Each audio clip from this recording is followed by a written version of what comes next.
Assalamualaikum warahmatullahi wabarakatuh. Sebelumnya perkenalkan, nama saya Yayah Ratnasari. Kembali lagi pada pembahasan kali ini, saya akan membahas terkait dengan kemampuan komunikasi seorang marketing. Tentu ini sangat penting untuk dibahas. Kenapa? Ini akan sangat memberikan dampak yang besar bagi perusahaan itu sendiri. Nah, di sini kita tahu bahwasanya marketing ini adalah seorang atau ujung tombak dari perusahaan. Jika kemampuan komunikasinya baik, maka akan menimbulkan dampak positif bagi penjualan dari sebuah perusahaan. Nah, tentu tujuan dari adanya saya membahas kemampuan komunikasi seorang marketing ini untuk memaksimalkan atau untuk memberikan pemahaman secara maksimal agar seorang marketing itu bisa bekerja secara maksimal pula. Nah, di sini tentu kita tahu bahwasanya setiap orang atau setiap yang sama dari kita bisa berkomunikasi.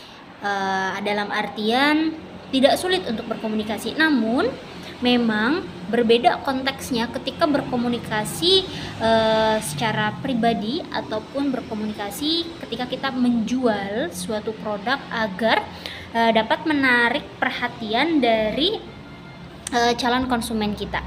Nah, di sini tentunya hal-hal yang memang harus kita kuasai pada saat berkomunikasi. Yang pertama tentunya kita harus didasarkan atau mendasari pada adanya keberanian yang ada pada diri kita. Kita tahu bahwasanya skill komunikasi ini bukan skill yang ada atau bawaan dari lahir, tapi ini harus diasah sedemikian rupa. Sehingga hal pertama yang wajib untuk dikuasain adalah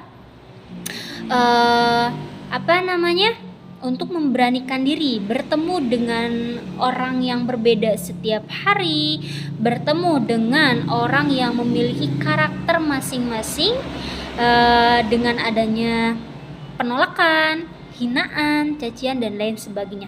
Sehingga ketika kita sudah menanamkan dasar untuk memiliki keberanian berkomunikasi dengan orang lain, itu akan menjadi modal pertama atau modal dasar kita untuk memperbaiki skill komunikasi seorang marketing. Nah, selain untuk memperbaiki komunikasi dari adanya keberanian pertama, tentu itu juga harus didampingi oleh beberapa poin untuk menunjang kinerja kita dalam berkomunikasi dengan calon konsumen atau calon pembeli. Apa aja? Yang pertama, tentu kita selain berani, kita juga harus memiliki penampilan yang memang enak dilihat atau artinya berpenampilan menarik. Bukan dalam artian kita harus cantik, kita harus ganteng, bukan, tapi kita harus rapi. Untuk apa? Agar orang yang kita ajak bicara atau orang yang kita ajak berinteraksi itu nyaman dengan kita dan menganggap kita ini adalah seseorang yang memang punya kepribadian rapi, bisa dinilai profesional dalam bekerja.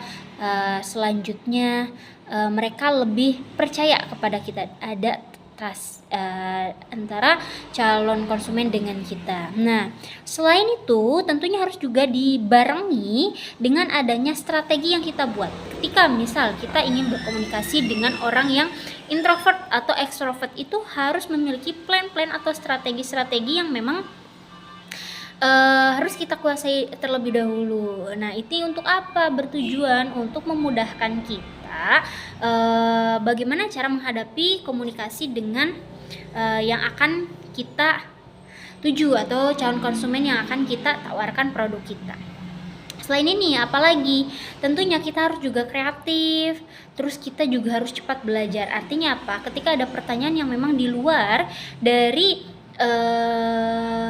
pertanyaan terkait dengan produk, kita juga harus bisa mengimbangi apa yang memang diutarakan oleh calon konsumen atau ditanyakan oleh calon konsumen. Selain itu, apa yang penting itu adalah skill dalam komunikasi itu negosiasi. Artinya apa? Ketika memang kita menawarkan suatu produk, akan ada pro dan kontra, sehingga kita ini diwajibkan untuk menguasai skill negosiasi yang mana memang ini selalu berdampingan dengan adanya skill komunikasi. Nah, tujuannya kita mempelajari komunikasi atau kemampuan komunikasi seorang marketing ini untuk apa?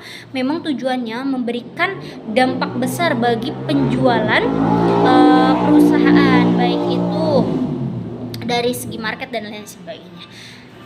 Sekian untuk video pembelajar saya, mudah-mudahan dapat bermanfaat. Wabillahi taufiq wal hidayah. Wassalamualaikum warahmatullahi wabarakatuh.